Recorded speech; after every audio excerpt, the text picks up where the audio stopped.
Hello दोस्तों। तो कैसे हैं आप लोग। उम्मीद करता हूँ अच्छे होंगे। परियों के रहस्यमय कहानी के अंतिम भाग में आपका स्वागत है। तो चलिए कहानी को स्टार्ट करते हैं। अनिल जब से माई से मिल के आया था तब से उसके साथ कोई भी अनहोनी नहीं हुआ था और अनिल के साथ अब तक तो कुछ भी विचित्र घटित नहीं हुआ था। वो अब खुश था और चैतू भी। चैतू एक दिन अनिल के साथ बैठा था। दोनों शाम को अक्सर बालकनी में बैठकर चाय पिया करते थे।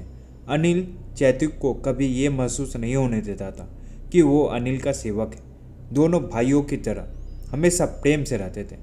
चैतू बोला, भैया जी, मुझे उस पागल बुढ़िया पर बिल्कुल भी भरोसा नहीं था, पर उसने आपको बचा ही लिया। हाँ चैतू, मैं भी यही सोच रहा था। वो तो खुद किसी शैतान से कम नहीं थी, पर उसने बचा ही लिया। दोनों मुस्कुराकर चाय पीते हुए बालकनी से गांव का नज़ारा देखने लगे। चैतू रोज सुबह दौड़ने जाया करता था, इस उम्मीद में कि शायद फौज में चैन हो जाए। वह एक सुबह दौड़ते दौड़ते माई की कुटिया के पास से गुजरा तो उसने पूजा पाठ मंत्र उच्चारण की आवाज़ सुनाई थी। चैतू मन ही मन सोचने लगा, इस पागल बुढ़िया को सुबह सुबह भी चैन नहीं है, न जाने क्या करती रहती है। चैतू अपने ही धुन में फिर से दौड़ने लगा। वो घर पहुंचा और अनिल को नाश्ता देकर ऑफिस भेजा। चैतू की ये रोज का दिनचर्या था। अगली सुबह भी चैतू माई की कुटिया के पास पहुंचा तो फिर वही मंत्रोच्चार की आवाज़ जब रोज रोज ही उसे ये सुनाई देने लगा तो चैतू ने सोचा कि क्यों न कुटिया में झांक कर देखा जाए। 14 जून 2011 चैतू ने झांक कर देखा तो माई के साथ 5 और तांत्रिक भी थे। उन सब ने एक बड़ा घेरा बनाया था जिसके अंदर वो सब बैठकर मंत्र पढ़ रहे थे। चैतू जानता था कि आज के दिन माई जीतू के आत्मा को घर लेकर आती है। वो कुछ देर वहाँ रुका कि उसने देखा माई और सभी तांत्रिक एक साथ उठकर बाहर निकले और नदी की तरफ जाने लगे। चैतू भी मौका देखकर कुटिया के अंदर घुस गया। उसकी नज़र एक किताब पर पड़ी, लाल रंग की पुरानी किताब। वो खुली हुई थी। शायद माई इसी किताब से कुछ पढ़ रही थी। चैतू किताब के पास आया और उसे उठाकर पढ़ने लगा। चैतू ने किताब पढ़ी, वो स्तब्ध रह गया। उसमें लिखा था कि माई जीतू की आत्मा को हमेशा के लिए लेकर आ सकती है और उसे किसी इंसान के शरीर में डालकर जीवित भी रख सकती है। ये तभी संभव है जब परियों को जीतू के समान सुंदर कोई युवक भा जाए और परिया उसको मूर्छित कर ले जाने का प्रयास करे। यदि अंशरिया उस युवक को 14 जून की रात से पूर्व हर लेती है तो जीतू की आत्मा एक ही दिन के लिए आती रहेगी, जैसे हमेशा से आती है, और कभी भी जीतू हमेशा के लिए वापस नहीं आ पाएगा। लेकिन यदि अंशरिया उस युवक को 14 जून की रात को तब हर लेती है जब जीतू की आत्मा घरे में आती है, तो एक घोर अनुष्ठान की सहायता से माई 15 जून को जीतू की आत्मा को वापस परिलोक से जाने से रोक देगी। जीतू समझ चुका था माई ने अनिल को परियों से अब तक क्यों बचा के रखा है। वो अनिल को सौंपकर जीतू को वापस लाना चाहती थी। चैतू को कुछ न सूझा। वो बदहवास दौड़ दौड़ कर घर पहुंचा। उसने देखा कि अनिल घर पर नहीं था। उसने जानकी यानी अनिल की माँ से पूछा तो उन्होंने बताया कि अनिल आज बिना नाश्ता किए ही दफ्तर चला गया। चैतू का मन नहीं माना तो वो भी अनिल के दफ्तर पहुंच गया। दफ्तर में पता क्या तो उन्होंने बताया कि अनिल तो आज दफ्तर आया ही नहीं। माई ने अनिल को दफ्तर जाते हुए अपने आदमी भिजवाकर बंधक बनवा लिया था और हाथ पाँव और मुंह बांधकर मंदिर के पीछे, जहाँ कोई डर के मारे नहीं जाता, झाड़ी में उसका लॉकेट निकाल कर फेंक दिया। और माई ने अपने तांत्रिक शक्तियों से शाम ढलते ढलते वो निशान भी उसके पैरों से गायब कर दिया। शाम हुई तो मंदिर के आगे बड़े बड़े घरे के आसपास लोग इकट्ठा हुए और सरपंच जी भी बलि के लिए बकरा लेकर पहुंच गए। इधर माई और अन्य तांत्रिक माई की कुटिया में अनुष्ठान पूरा करने में जुट गए। अनुष्ठान खत्म हुआ तो मंदिर के सामने रखा घड़ा जोर जोर से हिलने लगा। लोग हैरान थे कि हर बार तो बलि देने के बाद जीतू की आत्मा घड़े में आती थी, तो आज पहले कैसे? लोग आसपास में बातें करने लगे। शायद माँ भराड़ी देवी ने बलि लेने से इनकार कर दिया। अब लोग जश्न मनाने लगे। उधर मंदिर के पीछे 9 की 9 परियां अनिल पर टूट पड़ी और उसे मूर्छित कर अपने साथ परी लोक ले गई। अनिल का परिवार अनिल के लिए बहुत चिंतित था। उन्होंने गांव का प्रत्येक दरवाजा खटखटाया। क्या आपने हमारे बेटे अनिल को देखा है? पर अफसोस कि हर जगह से उन्हें ना ही सुनने को मिला। आज पूरी रात अनिल के परिवार को नींद नहीं आई। रात भर अनिल की माँ और पिताजी रोते रहे। जैतू ने दिलासा देता रहा, भैया जी जल्दी आ जाएंगे, आप दोनों रोइए मत, मैं ढूंढ लाऊंगा भैया जी को। सुबह हुई 15 जून 2011। आज गांव में जीतू के लौटने की खुशी में भव्य मेला लगा था। एक ओर गांव वाले खुशियां मना रहे थे और दूसरी ओर अनिल के परिवार की खुशियां छिन गई थी। पूरे गांव में ये बात आग की तरफ फैलने लगी कि अनिल गायब है। सबको यही लगने लगा कि आंतरिक मंत्री अनिल को ले गई। अनिल की मां और पिताजी ने पुलिस स्टेशन में अनिल की गुमशुदगी की रिपोर्ट दर्ज करवाई और वापस घर लौटा। शाम होते ही अनिल के घर पर लोगों का एक हजूम उमड़ पड़ा। हर कोई अनिल के परिवार को सांत्वना दे रहा था। रो रो कर जानकी और गिरधारी लाल का बुरा हाल था। आज की रात जीतू की आत्मा घरे से वापस परिलोक जानी थी। ठीक उसी समय माँ जीतू की आत्मा को मंत्र विद्या से अपनी कुटिया में रखे घड़े के भीतर ले आई।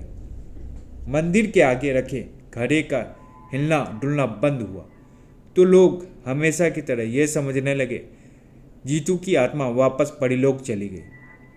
पर वास्तव में जीतू की आत्मा तो अब माई की कुटिया में रखे घड़े में आ गई थी। माई का अनुष्ठान सफल हुआ। अब उसे इंतजार था तो सिर्फ एक इंसानी शरीर का।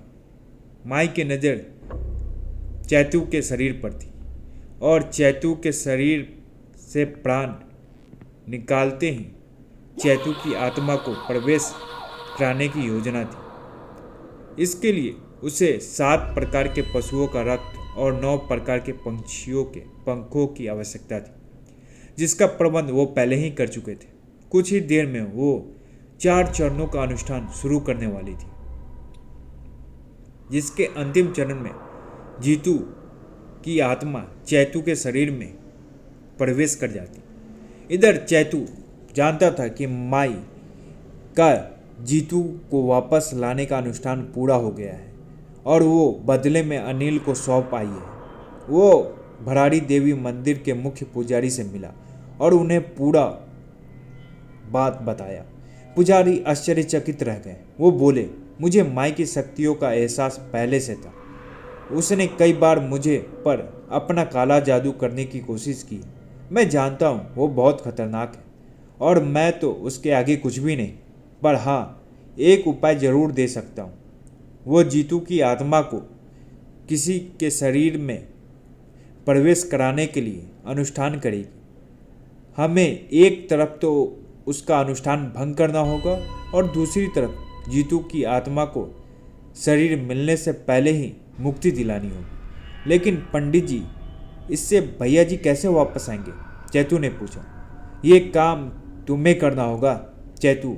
तुम्हें खैट पर्वत सबसे ऊंची चोटी पर जाना होगा। अनिल वहीं होगा यदि परियों ने उसके प्राण नहीं हरे होंगे तो। ये काम तुम्हें शीघ्र करना होगा। जब तुम वहां जाओगे, मैं सारी परियों को प्रलोभन देकर मंदिर बुला लूँगा। हमें माई को मूर्छित कर मंदिर में लेकर आना है। इस बीच याद रहे, उसके मुंह से पट्टी नहीं खुलनी चाहिए, नहीं तो वो अपने शैतानी मंत्रों से पूरा काम खराब कर देगी। उसे एक काले कपड़े में बांधकर यहाँ लाना होगा और मैं परियों को विश्वास दिलाऊंगा कि काले कपड़े के भीतर सबसे सुंदर युवक है। तुम्हें जल्द से जल्द मंदिर से वापस पहुंचना होगा। पर यह जरूर इससे बहुत नाराज होंगी, लेकिन पूरे गांव वालों को पूजा में शामिल होना होगा। मैंने भराड़ी माँ की इतनी पूजा की है, मैं उन्हें मना लूँगा। ठीक ऐसा ही हुआ। पुजारी ने पूरे गांव के लोगों को मंदिर के प्रांगण में एकत्रित किया और आटे चावल से एक बड़ा गोल घेरा तैयार किया और उसके बीच उसने हवन शुरू किया। चैतू ने कुछ लोगों को माई को लेकर आने के लिए भेजा और खुद खैट पर्वत की ओर निकल पड़ा। पहली चोटी पार करते ही चैतू को बहुत ज़्यादा कमजोरी लगने लगी, क्योंकि माई के अनुष्ठान का प्रथम चरण पूरा हो गया था। जैसे तैसे वो फिर भी आगे बढ़ता चला गया। इधर चैतू के भेजे हुए कुछ लोग दूसरा चरण खत्म होते ही माई की कुटिया में घुस गए और उन सब पर टूट पड़े। सभी तांत्रिकों को और माई को बंधक बना लिया। माई के मुंह पर कपड़ा बांध दिया और हाथ पैर बांधकर काले कपड़े में मंदिर ले आए। पुजारी तब तक गांव वाले को पूरा बात बता चुका था। पुजारी ने जैसे ही यह यज्ञ शुरू किया तो माई की कुटिया में रखा घड़ा फूट गया और जीतू की आत्मा मुक्त हो गई। जीतू की आत्मा को अब मुक्ति मिल चुकी थी। हवन जैसे जैसे आगे बढ़ता गया, सारी की सारी अंझड़ियाँ खैट पर्वत से मंदिर के चारों ओर आ गई।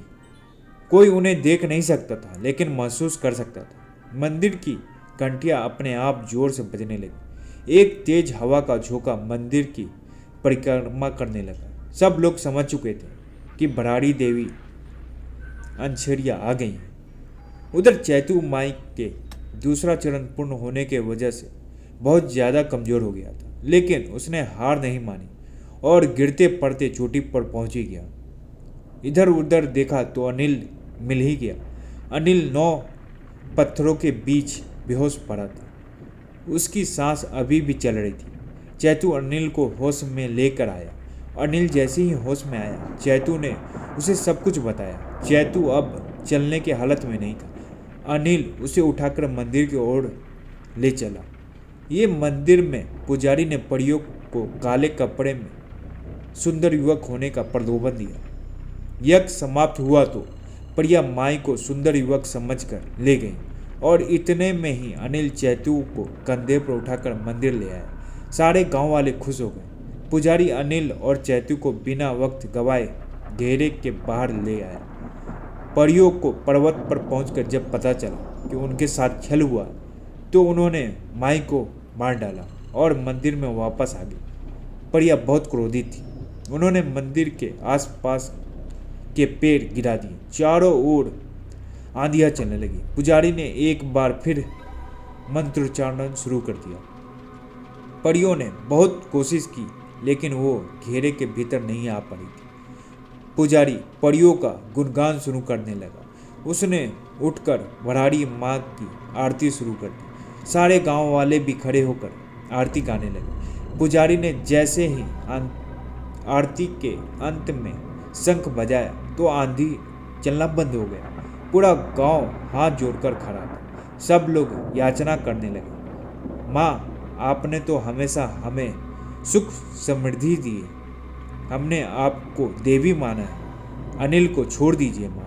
पूरे गांव वालों की याचना और भक्ति देख अंछरिया देवी तृप्त हो गई और वापस खैट पर्वत लौट गई।